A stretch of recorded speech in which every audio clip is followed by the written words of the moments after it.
the mouth, we go inside, like Steadicam inside the mouth, and then we go. I didn't draw the tunnels here, but it's just like a transition. Like after what we're doing is like the camera is gonna go around the band members, each band member. So we go inside the mouth, and we just like circle around, and we want to place like this tube like thing, so we could cut from there to the other side. So it's just like we're traveling through like inside his like face. Rather than doing like hard cuts between the different sets, you want some kind of transitional like way to get. I don't know what you guys Are you suggest. thinking what I'm thinking? Elastic reality.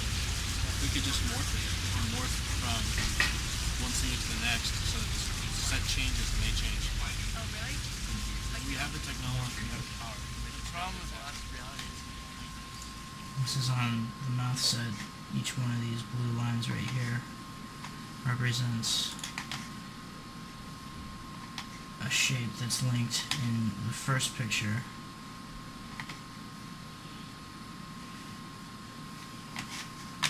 and which are all right here. And the reason why this shape right here isn't attached to any specific tooth is there's this tooth right here, which you can't see in Heel's mouth because its lip covers it, so I had to draw it. I had to basically invent the shape just to make it work. Otherwise there would have been some cheek pulling and stuff like that. So it takes a while. It's a lot of, you know, previewing and making sure everything works. And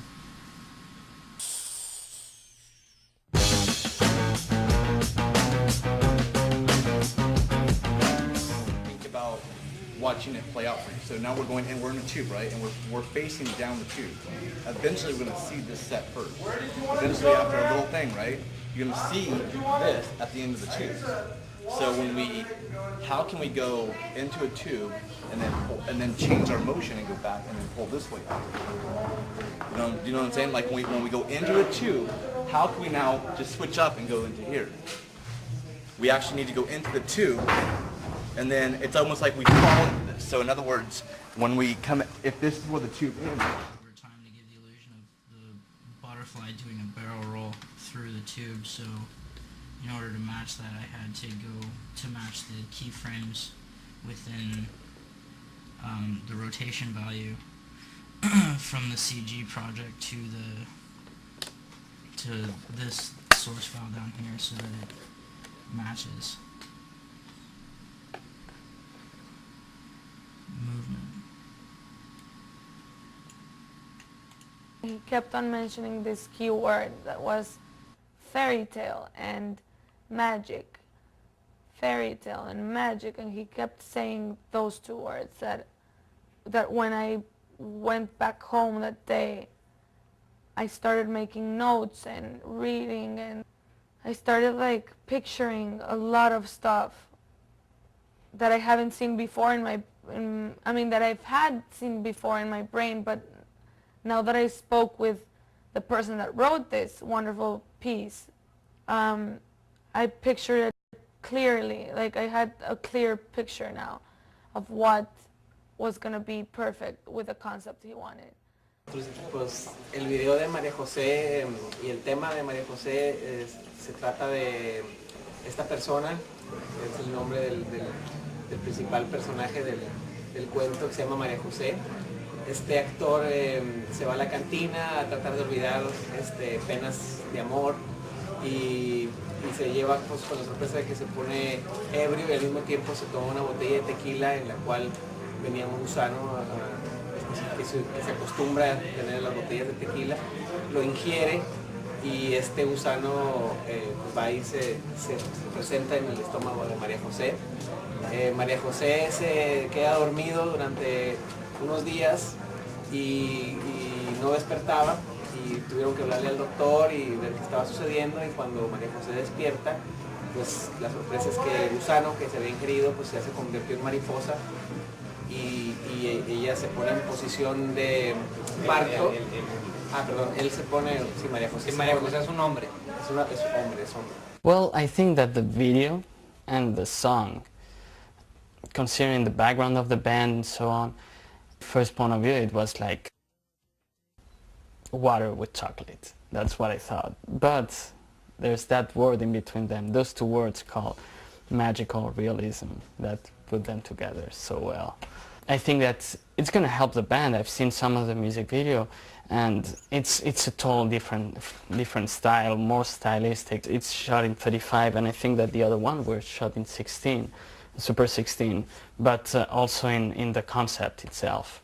When I heard that Sophia was going to have the opportunity to direct and work on the Kinky video, I thought it would be a wonderful opportunity for me to join in and help out with the stop motion sequences. Sophia first came to us with such a grand vision and an idea for the opening sequence, and since the song demanded a very fantasy and storybook feel to it, it naturally lent to the theme that the beginning should be a storybook opening. We had a wonderful woman on set, Colette, who was in the art department, and so she was able to help us design the book so it fit in with the theme of the rest of the video, and it had a very antique feel.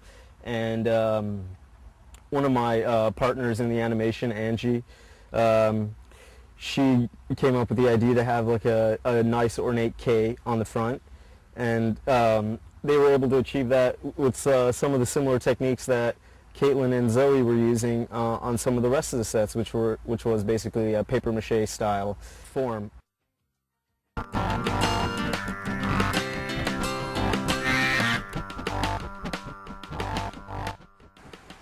In this particular music video, it was like we came into the shoot with very definite, clear idea as to what shots you wanted.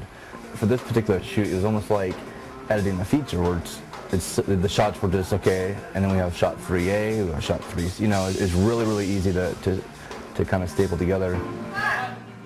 The Kinky project is different from other music videos I've worked on, mainly because there was so much pre-production and there's so many people involved with it. We had like the varsity team, we had a lot of really, really good people and a lot of really good departments. There wasn't a whole lot of room for error because the band was only here for a certain amount of time and whatnot, and so it was, I think that everybody in general kind of pulled through and dialed this one in.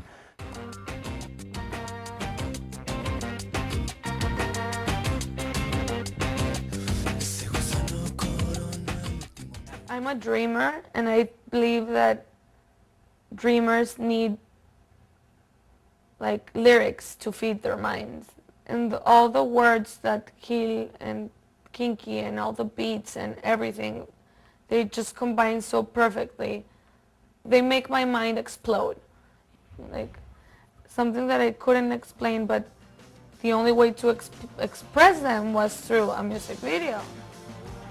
It was all in the air first, and after convincing my dad that this was a good opportunity for me, like for myself and for the entire crew, to get our names out there and like actually do it for the love of music and the love of film, and not only like for money and stuff like that, you know.